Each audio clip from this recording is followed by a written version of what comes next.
The cards that Lori doesn't have are the 4 people there. Those are the cards that you were going to hand in last time but didn't. And so if you go down to the main office at the end of the hallway and explain to Lori what the situation is, she'll be sure and maintain you on the list. I think she has to turn something in the main office. Now, are there any specific questions about the first 2 lectures and problems that are arising in your mind? I admit there's a lot of trees, and we may not be able to focus very clearly, but today we'll at least focus on one sense.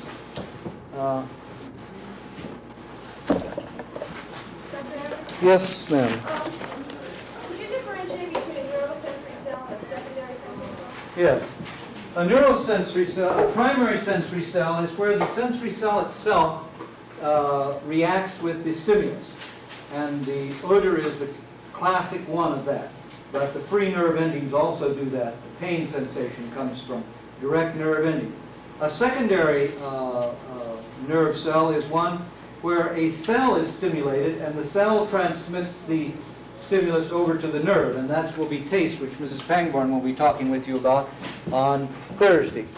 So there are 2 different kinds of sensory cells. One is the primary one where you get it directly, as we're going to be talking about today. The other one is where an ordinary human cell is triggered and that transmits it over to the nerve cell or the neuron.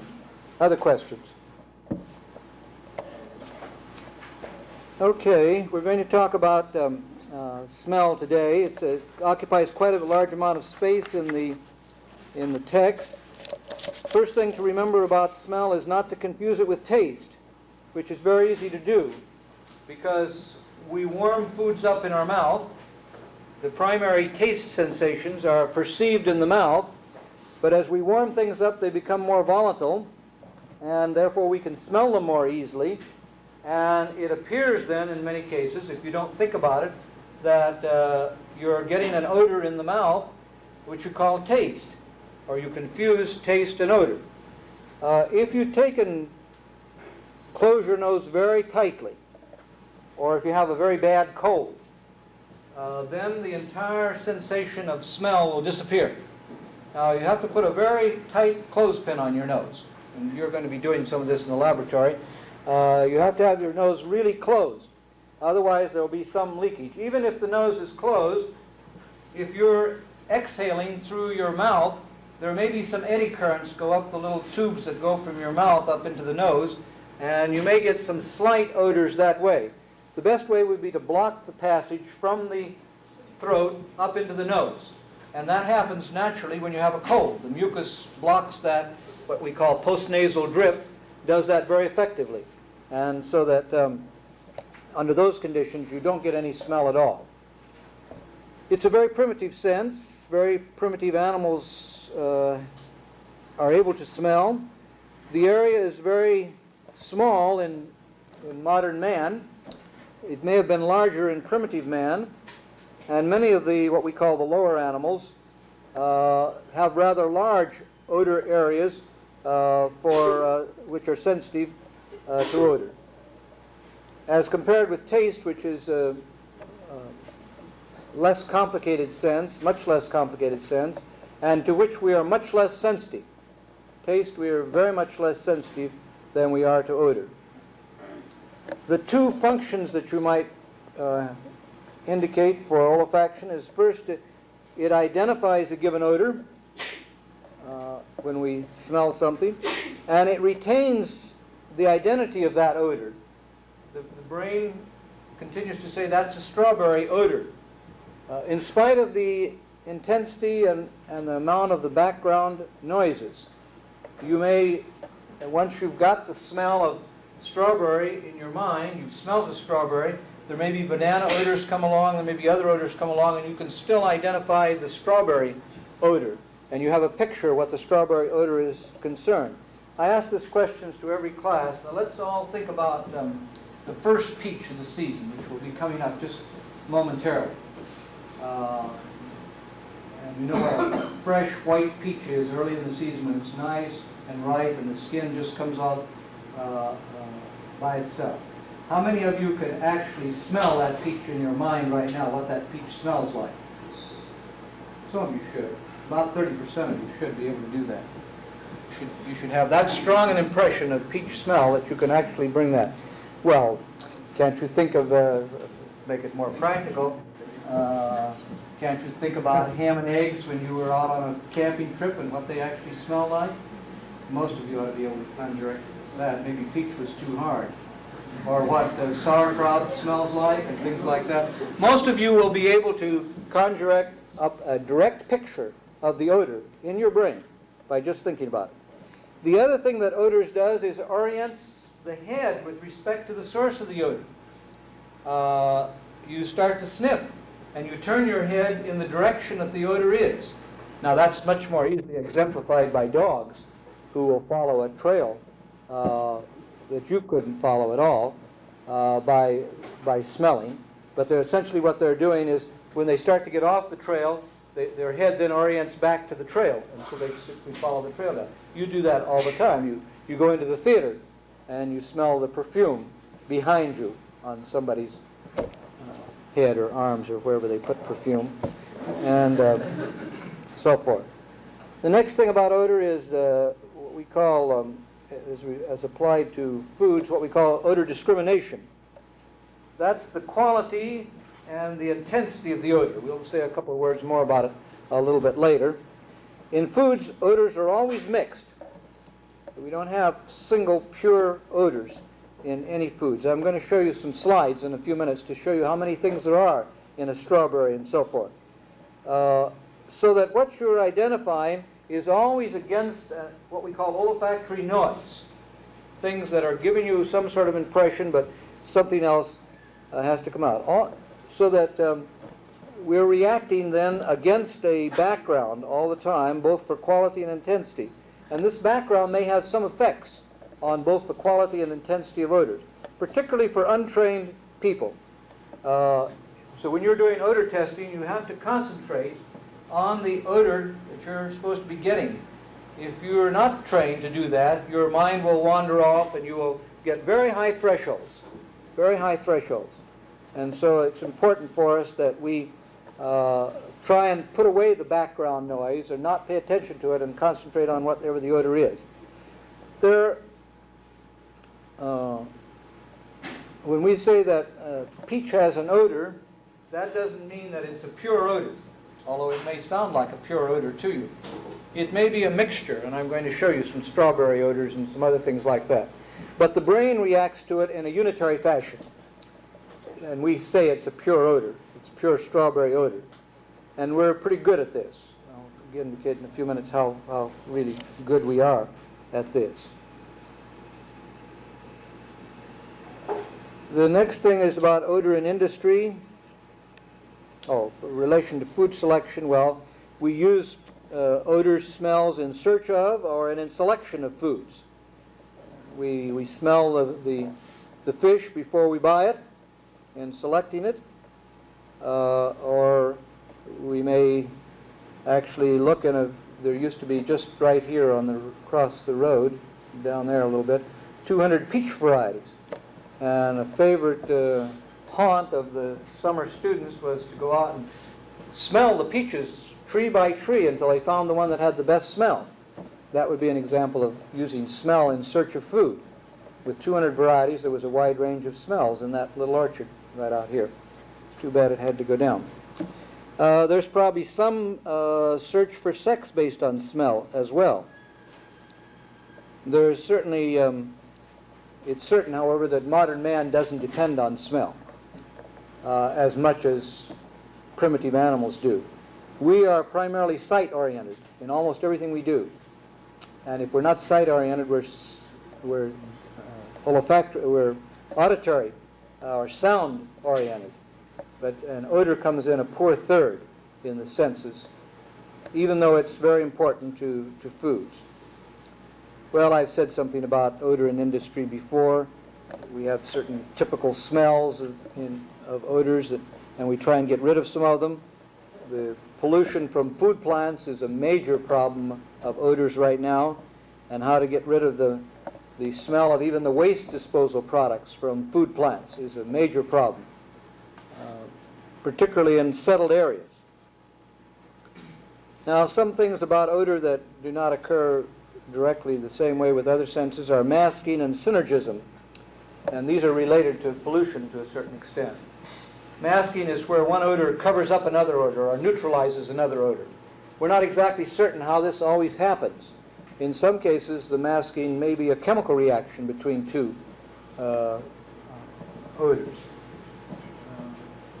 In other cases, one odor may simply anesthetize the sense of smell. The state of California was guilty of that for many years. Every public toilet in California had an air wick in it for many years. And all it was formaldehyde. And all the formaldehyde did was anesthetize the olfactory nerve so you couldn't smell. And when they found out that wasn't very good for people's olfactory sense, they took them all out. So there isn't a single formaldehyde wick in a public toilet in California at the present time. That wasn't true masking. That was simply that the olfactory nerve was essentially deadened and you couldn't smell any other odors at that time. There may be some desensitization of the olfactory epithelium or the olfactory surface, which leads to masking. So there could be chemical reactions, there could be the nerve reactions, or there could be some surface reactions. And quite a number of other possibilities have been suggested as to why masking occurs. Now, synergism is when you become more sensitive to a second odor in the presence of the first odor in the presence of a second odor. Let's say you're smelling petroleum here in the room, and we release another odor, and the petroleum smells stronger.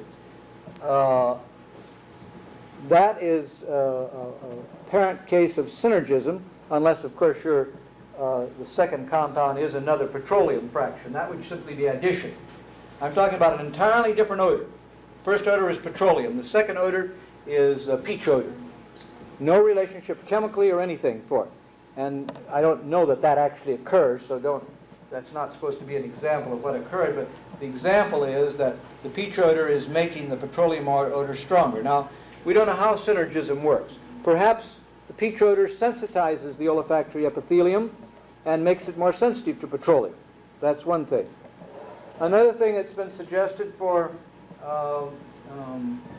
synergism is that the second compound reacts with compounds in the first one which reduce the full effect of the first compound. Suppose there is something in petroleum itself that tends to reduce the petroleum odor. When you introduce the peach odor in it, it reacts with that compound in the petroleum odor that's reducing the petroleum odor, chemically reacts with it, removes it from the field of action, and then you get the full effect of the petroleum odor. And that's another possibility that might occur. The odors change from one concentration to the other. Diacetyl, which is very important in the food industries, is a very good example of this type of thing. Diacetyl at very low concentrations is rather difficult to get the odor of. It has a sort of caramelized or acetaldehyde odor at very low concentrations. As the concentrations get higher, it begins to smell like bread crust, fresh bread crust, and at even higher concentrations it smells like fresh butter. And as a matter of fact, diacetyl is one of the revealing compounds in fresh home-churned or fresh-made butter, particularly butter made from sour cream. Butter made from sour cream has more diacetyl. So the odors change then with dilution. They also change to a certain extent when mixing with each other, particularly where we're not very familiar with the odors. We may in fact see the odors when they're mixed as a single odor rather than as two different odors. But with a certain amount of training, you can identify two and possibly even three odors in the same sort of situation. Now, odor quality is rather a difficult problem. It's a semantic problem. That is, it's a language problem. We normally express our opinions about odors with subjective descriptions. We say it has a muskmelon odor. It has a peach odor, and so forth. In a few cases, we actually give the name of the compound.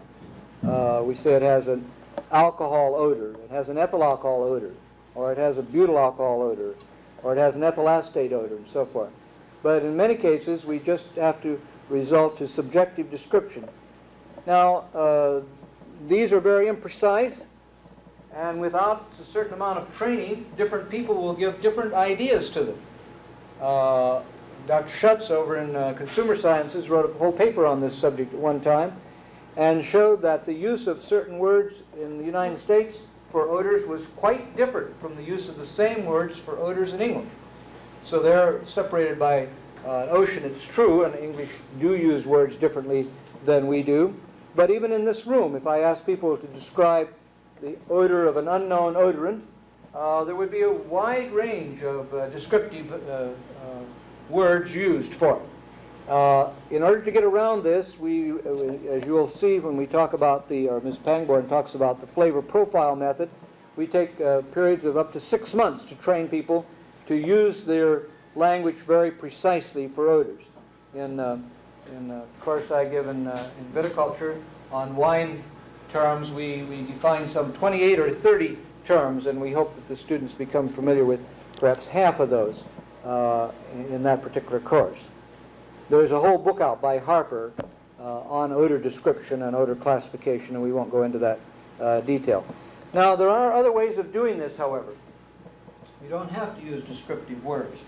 And these are what we call multidimensional scaling. Big word for a rather simple type of thing. It's simple to describe, it's not so simple to use.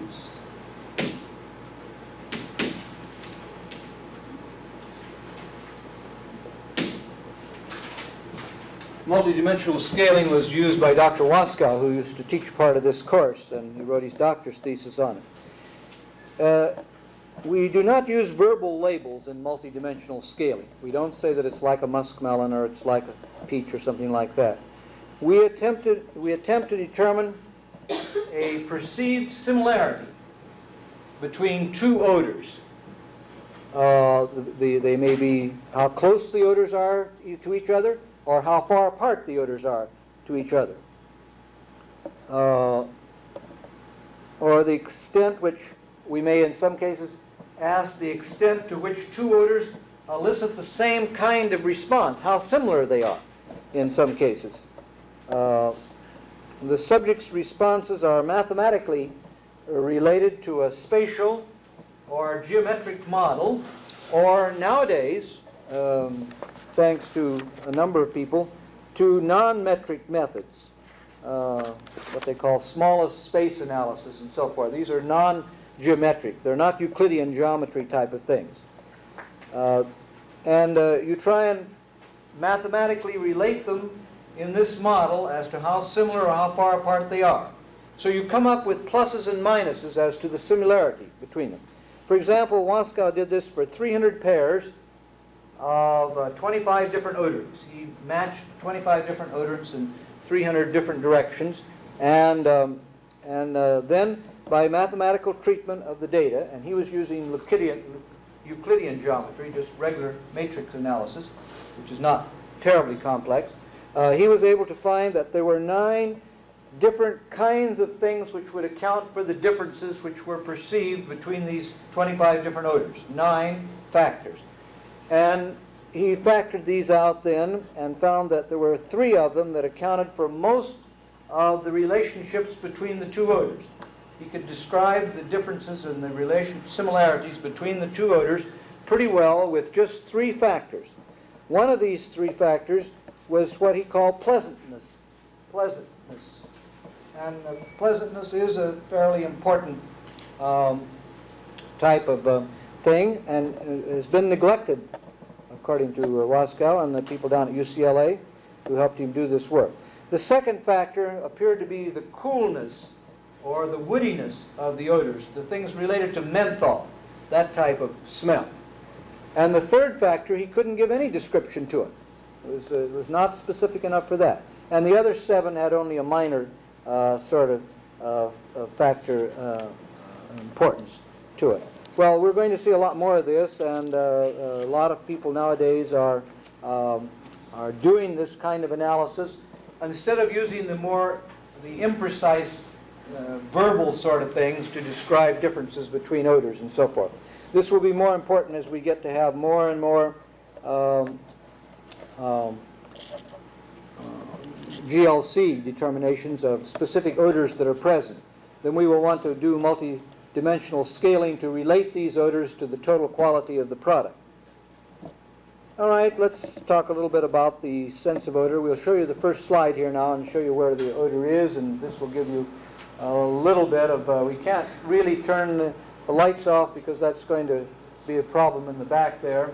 But this is a cross-section of a human head, the nasal passage being here, and these are what we call conchae, these raised portions here, and the turbinates are the holes that run between them. You've probably heard your eye doctor say that your middle turbinate is closed, or we've got to scrape your turbinate because there's a growth on it or something like that. Well, these are these passages between the conchae, and there are 3 of these conchae. Now, the olfactory region is clear above the upper conchae. The superior conchae is here, the superior fold, that folding thing in your nose, and the olfactory region is clear above that. There's another slide here just about the same as the one that we've given you. This simply shows the large amount of nerves coming to the olfactory region up here in the upper part of the nose. This is what we call the olfactory cleft here, or the olfactory region. It's a very small region. It's only about 500 square millimeters in size, not much bigger than the end of your thumb as far as the size of the olfactory region is concerned. It's highly innervated, as you can see from that picture right there, and also it's colored. And it's upon this color that a lot of attention has been given. Is the olfactory pigment required for olfactory response or not? For a long time this was very attractive because there was a rumor out that albinos couldn't smell. But that turns out to be a false rumor. Misreading of the literature and so forth. And so that we no longer believe that that's true. Let me just finish a little bit about classification before we go back to the olfactory region. We have to go through 3 more slides to give you a Hennig prism, but just keep going and I'll talk about each one of these as we go along. Well, here's a sort of a quick picture of what's happening. The odor is carried by air currents, only by air currents, to the olfactory receptors, which are up there in the olfactory region. The olfactory nerve, which is the first cranial nerve, takes them to the olfactory bulb. There is a feedback mechanism from the receptor back to the olfactory bulb, and then up to the olfactory areas in the hypothalamus in the brain. All right, the next one then of this, can't read this, but I'll tell you what it is. This is an actual GLC of, raise it up a little bit for me, and then I'll read what these compounds are. Up this way. Just hold it up and just take me a second. These compounds here, number 4 is beta-ionin. That's this peak right here on the GLC. Number 3 is citral, like lemons. And number 2 is methyl acetate, and number 1 is ethanol. Now that's what a GLC shows. All right, now you can drop it down. And here's the same compounds in the human nose.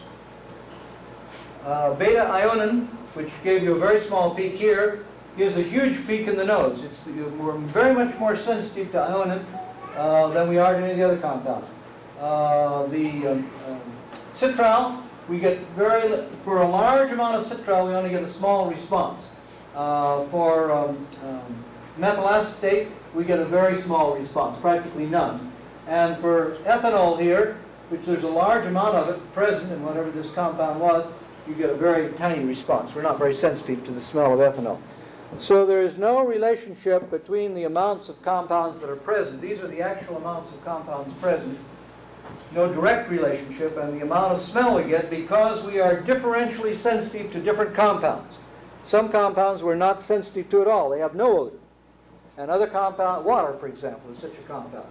And other compounds like beta-ionin, which there wasn't very much of it present here, the least of any of them, of all the four compounds, there was less of beta-ionin, but the human response was much, much greater to that. All right, let's get to the, yes, sir. What is the nature of the signal in B? Well, these were done on a multi-dimensional scaling technique where they actually measured differences and so forth. So But it's actually a human response. these are actually human responses, that's right. These are measured human response. Verbal responses and stuff like that. Like multi-dimensional scaling, differences between one odor and another odor. That's how they got these things up here. All right, I'm trying to come to my prism, but I haven't got there yet. Here is the, just to show you how much odor thresholds differ. Can't see these very easily, so I'll read just a couple of them. The top one there is ethyl ether. The molecular concentration at the threshold for this is 7.8 times 10 to the minus 5. And then you get down here to a compound like amyl thioether, which has a threshold of 5.8 times 10 to the minus 9. Notice that these have boiling points that extend over a wide range, so that these are more or less an odor of the amount of odor they have. That's the least amount of odor in the human nose, and this is the most. Starting with ethyl ether and carbon tetrachloride and chloroform and ethyl acetate, and down here is amyl thioether and artificial must and phenyl isocyanide. Notice that there's no relationship to the temperature. Here's a compound that has very high boiling point and has a moderate temperature.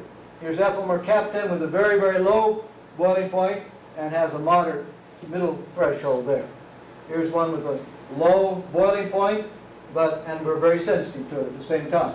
But right here is one that has a boiling point twice as high as isobutyl mercaptan that's we're more sensitive to. So there's no relationship to that. We'll keep going till we get to the prism.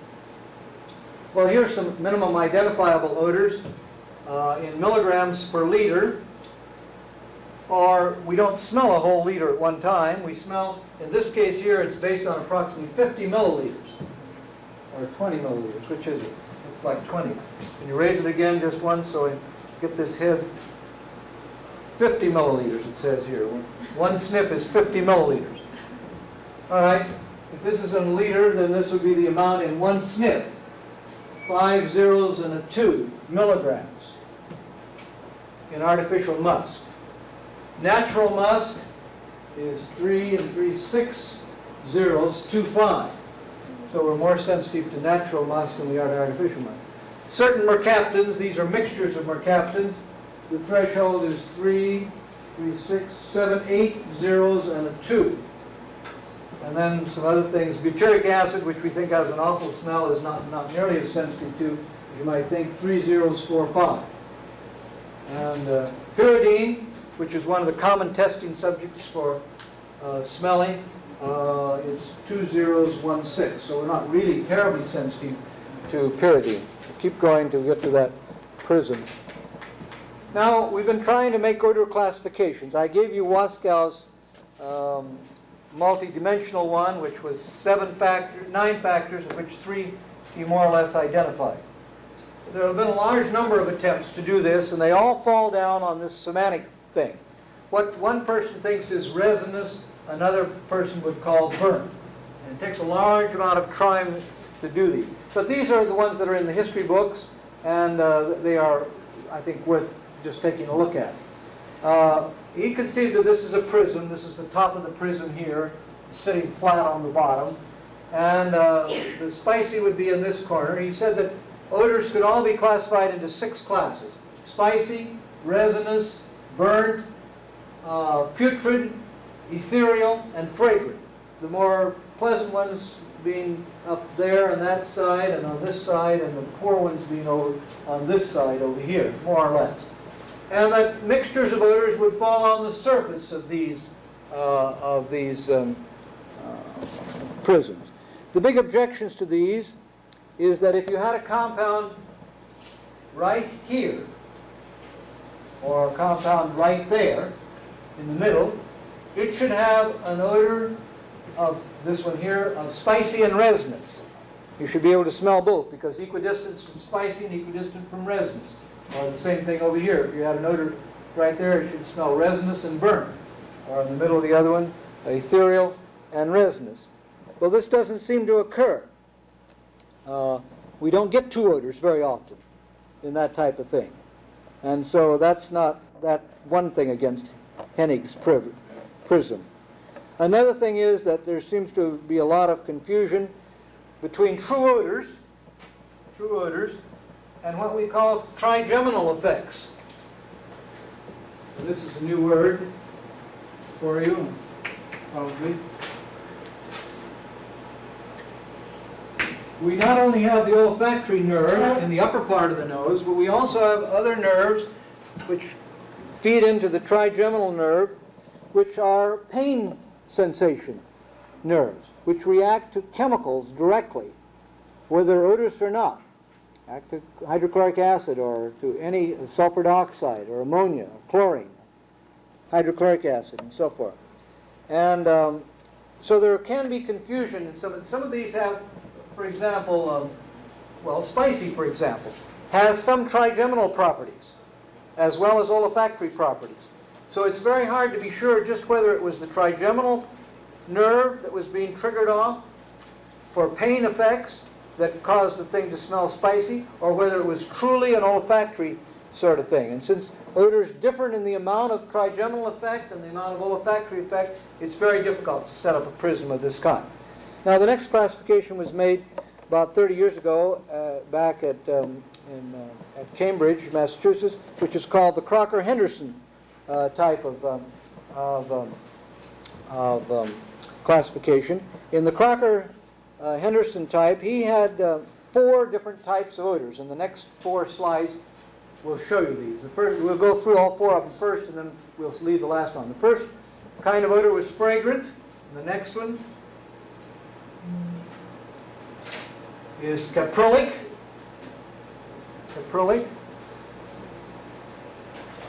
And the next one is acid. And the last one, which we'll leave on now, explain the rest of them. And the last one was burnt. Those were the 4 primary odors that Crocker-Henderson postulated.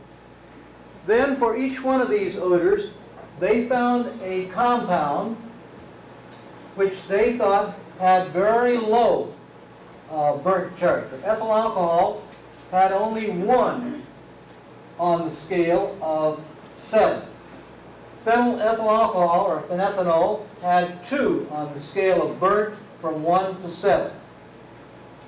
Resorcinol, dimethyl ether, had 3 for the burnt character on a scale of 1 to 7. Alpha-naphthyl methyl ether had 4 on a scale of 1 to 7. Veratrol had 5. Touillon, which is present, used to be present in vermouths, had 6. And percresol acetate had 7. It was the most burnt. Oh, there was an 8, yes. And the 8 was, what's 8? 4 compounds. Guaiacol. Guaiacol is a very burnt, smelly sort of thing that you can identify in, like burnt rubber type of thing. That type of thing. Now the other compounds, the fragrant and so forth, they also had a scale. And you could have used, guaiacol was also 7 on the basis of the first one, which I can't remember what the first one was now. Resinous. It was 7 on the resinous scale. Caprylic, excuse me, caprylic. And you can see that each one of these had, and phenylethyl alcohol was also 7 on that particular scale. So it could have been used as a standard in that scale for 7, but he actually used other compounds. Let's just go back 1 slide from the one we have just now and show you what it is for the last compound. Here's the acid smell. Acid was number 1 on this thing here. They're not in order, in other words. it was 1 for vanillin, 2 for cinnamic acid, 3 for resorcinol, and you remember we used 3 for the burnt character too. Resorcinol is 3 in burnt and 3 in acid. Remember just in the last one, which is this column here, the burnt column, we used resorcinol dimethyl ether as the standard there. We're also using it for the standard for acid. None of the others of these have been used before. Acetic acid has got the 8 here, 20% solution of acetic acid is the most acid character. Well, this system has been tested by a number of people, and there seems to be some justification for it, but it was very hard for people to intuitively say this was 3 in acid. They might say it was 5, they might say it was 2. And they had a lot of training to make these, and only 2 people ever did it. Crocker and Henderson were the only 2 people that ever did it. Boring, who worked diligently on the history of odor classification, I mentioned last time, about the census in general. Boring tried it himself and said that there was something to it, but he couldn't specify that methyl phenylacetate was exactly 6 on the acid scale and 2 on the burnt scale.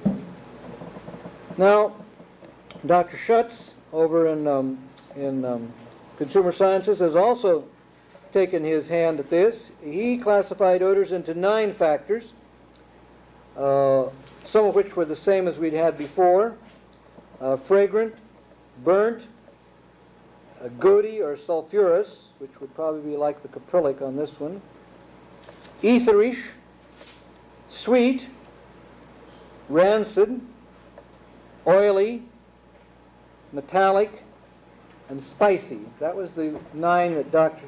Schutz did. He did this by partial factor analysis of descriptive things. Let me go over it again for you. Fragrant, burnt, gouty or sulfurous, etherish, sweet, rancid, oily, metallic, and spicy. Waskau's odor space I've already given you, and we won't need to go over that. Something about the relationship to chemical structure. We'll just take a look at the slide or 2 here now. Next one on. All right, here's a comparison of olfactory intensity for a series of aliphatic alcohols ranging in atomic number from 3 carbon atoms up to 12 carbon atoms. And he had 3 different subjects, and these are the intensities of the odors. So this is the 3 carbon atom aliphatic alcohol, and for subject 1, 2, and 3, he got very wide variation in the intensities for that 3 carbon atom. But in general, the odors are coming down. For 4 carbon atom, most people, 2 people, not most people, 2 people got very low intensities. The intensities are in other ways around. Got low intensities, and by the time we got up to 6 carbon atoms, all 3 people were functioning more or less the same. And then notice that at 10 carbon atoms, everybody got more intensity, and at 11 carbon atoms, they got less intensity. We have no explanation of why this is true. Why the 11 carbon atom aliphatic alcohols have less odor than the 10 carbon atoms and the 12 carbon atoms, we don't know. Now this slide should teach you a lesson, a very important lesson, that you cannot make generalizations about odors based on molecular structure, because it's pretty obvious, and particularly with human variation being so important. If you did this with 300 people or something, it would be even more impressive. And here, where we know no reason why the 11 carbon atoms should be different from the 10 or the 12, and yet we are much less sensitive to 11 carbon atom aliphatic alcohols than we are to 10 or 12 carbon atom. And this particular data has been expanded.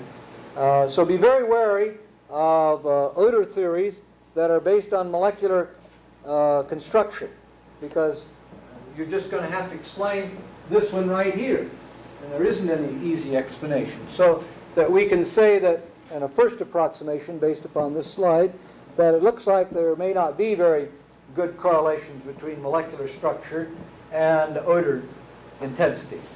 Okay, there's another slide I think that has to do with this same sort of thing. No, we'll just cut that off now. I'm going to do that at the very end to show you how complex odors can be. Then the next thing I want to say about is Amore's theory. And that will give me an opportunity to recommend that you go to his seminar yesterday, the Food Science and tomorrow. The Food Science and Technology seminar tomorrow afternoon will be given on Amore's work on anosmia.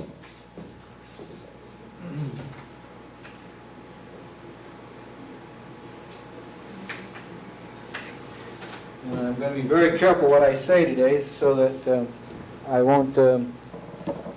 he won't contradict anything that I tell you, because this is a field of very great activity. What I want to talk about here is not anosmia, that's the loss of smell or inability to smell. That's what he's going to talk about tomorrow. And particularly about specific anosmias and the genetic background for these. But the other thing I want to talk about is Amore's spatial theory of odor. He said some years ago that we could smell an odor, that an odor had a certain quality based upon its molecular configuration, and that the olfactory epithelium, or the little nerve endings in there, had very specific configurations. So this is the nerve ending, or the nerve in the olfactory epithelium, and here's an odor molecule that comes along.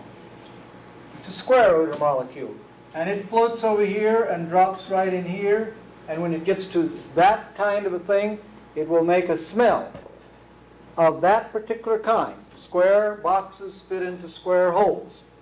Now, if it was a molecule that was round and came along, it wouldn't fit in there. Therefore, you wouldn't get any odor. So this is an attempt to explain what the cause of the odor is, which he considers to be a spatial sort of thing, or a fit sort of thing, and also that there are different kinds of odors based on the fact that there are different receptors. There are two theories that Amore had. First, that molecules fit into a certain space, and the kind of space that they fit into determines the kind of odor you get. And he had 7 kinds of odors. So now we've had the 6 odor theory of Hennig. We've had the 9 odor theory, which turns out to be 3 of Waskow. And we have Amore's 7. We have Schutz's 9, and so forth. And so he took what he thought he constructed models of molecules, just like you did in organic chemistry. And then he took pictures of these models, shadow pictures of them. And from that he got some idea of what kind of boxes they might fit into, or circular. Some of them were like this. So you figured a molecule that would just fit into that space and so forth. Well, I think he's more or less abandoned this theory at the moment, because there were too many exceptions to the theory. Lots of stereoisomers don't fit the theory. And stereoisomers have exactly the same structure.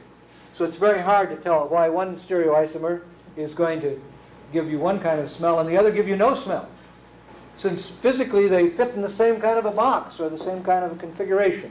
That was a big stumbling block in his theory. And there are a lot of odors that don't fit into any kind of thing. They were just literally, as it turned out, as he studied more and more odors, why he found more and more exceptions. And at some stage, I think it became obvious. However, he's published a little book a couple of years ago about the stereochemical theory, which gives its history and so forth. It's a very ancient theory. It goes clear back to Lucretius in the 1st century BC. Lucretius was a Roman poet, and he got the idea from a Greek thinker, Democritus, who got the whole concept of atom structure of the universe. So that there's Amore's theory has been dressed up in modern molecular theory, but it really goes all the way back 2,000 years. All right, then so much for the relation to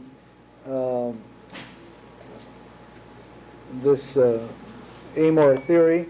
He added some little parts to it, the length of the chain and electronic factors and so forth. As I'll conclude this lecture in a few minutes, the odor of a substance is based or is determined by a lot of different things, not by any just one thing. A lot of different things.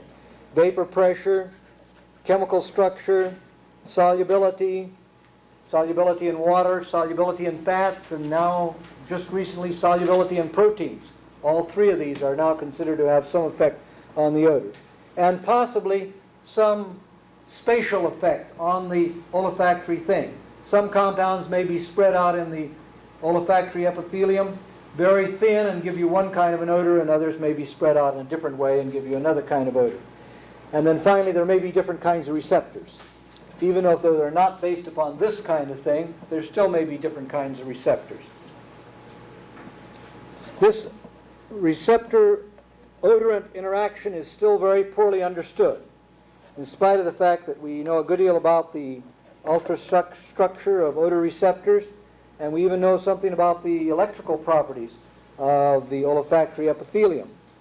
The circuitry that is the electrical circuitry, that one I showed you going to the olfactory bulb and back, has been very carefully plotted. But why is it that the olfactory receptor interaction is so poorly understood? In spite of all this knowledge we have of the physical things about odor, we don't really know what makes an odor. Well, maybe that the techniques are inadequate, particularly with respect to the timing. That we may be getting odors may not just be a spatial arrangement, but maybe a time arrangement. That also affects. And we have things where frequency is important. And so that we may not be able to measure potentials across a membrane of a receptor accurately enough and fast enough. The receptors are only 5 to 7 microns across, and measuring potentials with only 5 to 7 microns from one side of the receptor to the other is a tricky sort of thing. And furthermore, we really haven't been able to isolate an individual receptor very well. And furthermore, the olfactory region itself is a big hazard in trying to figure out this reaction between the odorant and the receptor. A lot of stuff is filtered out before it ever gets to the olfactory region. Stuver in Holland estimates that 98% of all the odor molecules that go in your nose never get to the olfactory region at optimum. So that we don't really know how much stuff is getting into the olfactory region of a given compound. And furthermore, the nose is maybe too sensitive to measure potentials and so forth. At any rate, we just don't know at this stage of the game what it is that we're measuring when we get an odor of a peach and so forth. Now, to go on further, I've already explained the nasal cavity, the narrow passage, the effect of sniffing. I should emphasize that. That means that you only get odors in the upper part of the olfactory region when you get some eddying of the current in your nose and it goes to the upper part of the olfactory region. Teaching people how to taste, or smell, the first thing to do is to teach them to sniff. If you're going to be very ladylike and not do any sniffing, you'll never get very far in the odor field. You've got to take a good sniff like that to get the maximum currents generated in your nose and get the odors up to the top of your nose. In normal breathing, only about 5 or 10% of the air going in goes in the upper part of the nose. A very small amount of it. And most of the molecules are absorbed en route.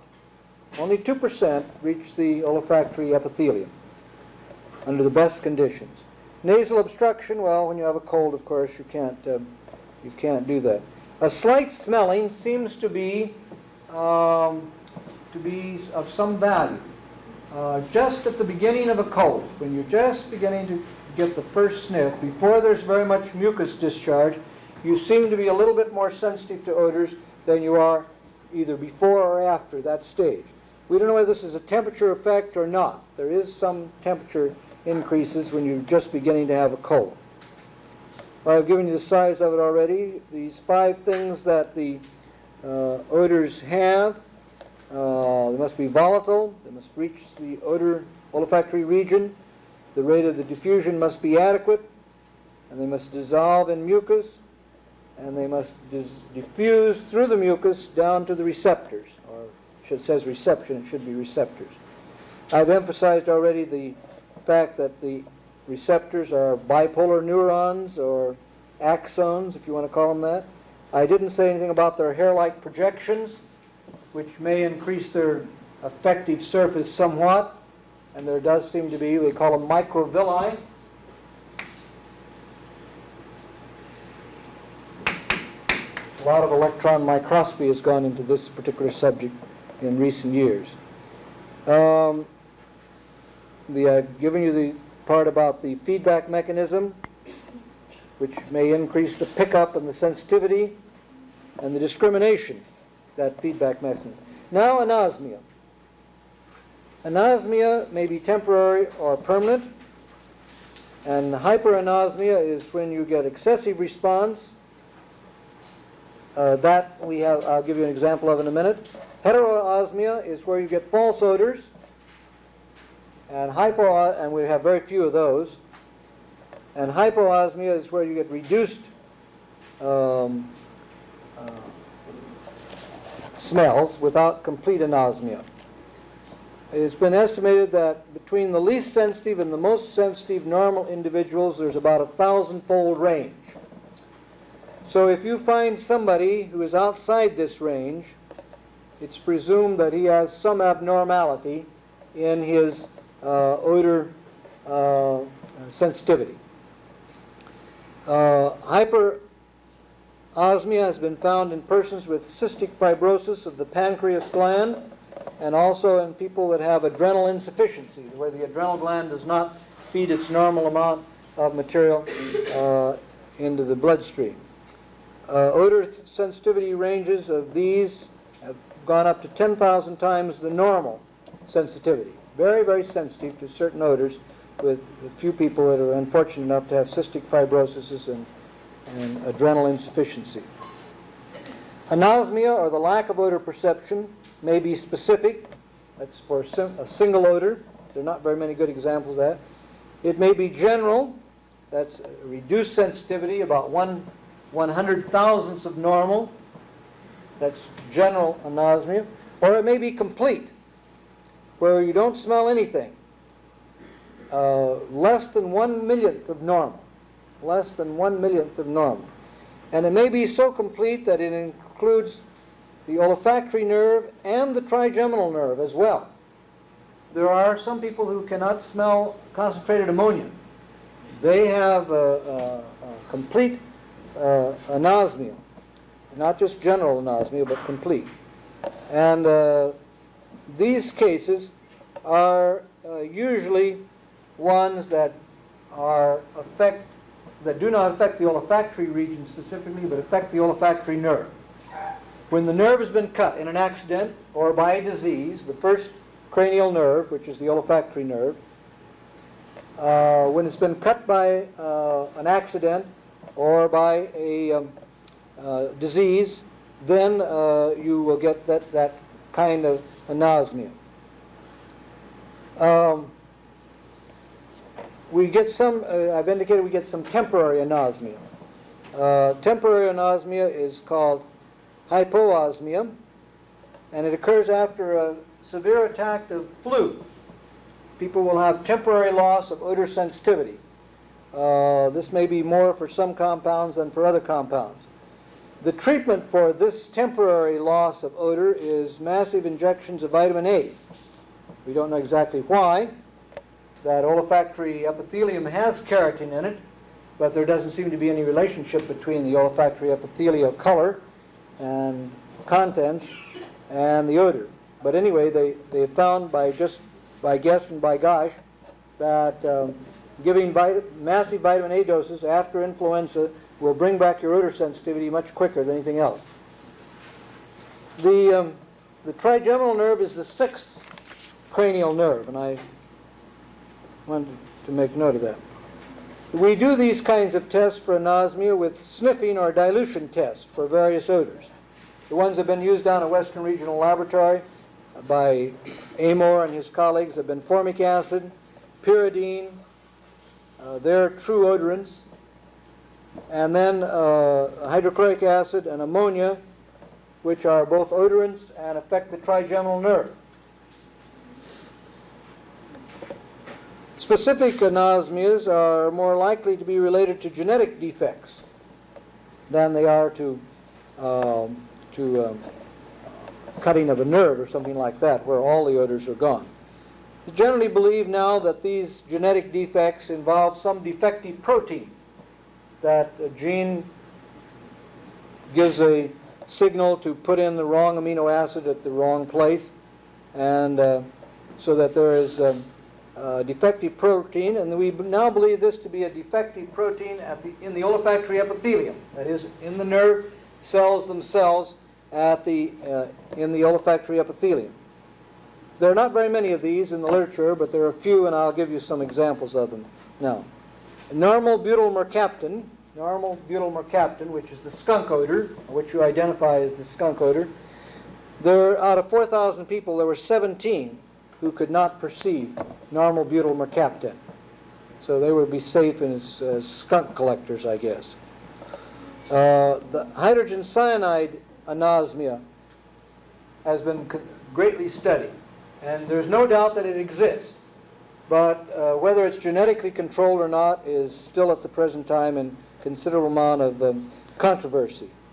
It seems to have a very complicated distribution. It may be the only compound we know that has a trimodal distribution.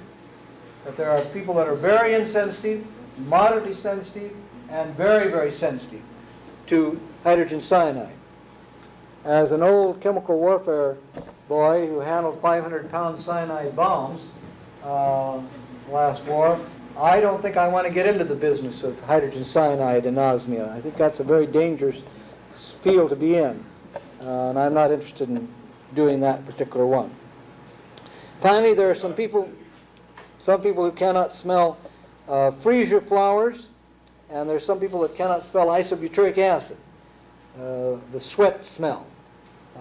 Amor will probably talk about isobutyric acid anosmia tomorrow, so I won't say anything more about that one. All right, now something about the measurement of odor. There are a lot of problems in the measurement of odors. I've already indicated the inaccessibility of the region. The fact that we have pain sensations from a number of odorous compounds because of the trigeminal nerve, or the sixth cranial nerve, being triggered off. And that interferes, of course, with the ability to concentrate on the olfactory nerves being triggered off. Every time you get pain, your attention is distracted over to the pain as against the other sense. That's true both of music or hearing or vision as far as that's concerned. How do you control the temperature and the humidity? Different people have different temperatures in their nose. So one person may be smelling of compounds at one temperature, another at another. And your noses have different degrees of humidity in them. Also, just think of the problem of getting the odors all at the same humidity before you smell them.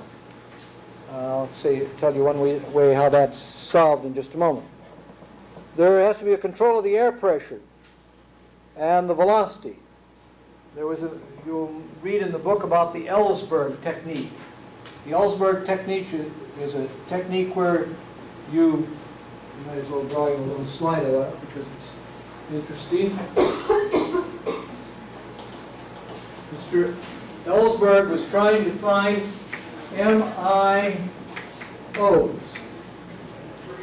which are minimum identifiable odors.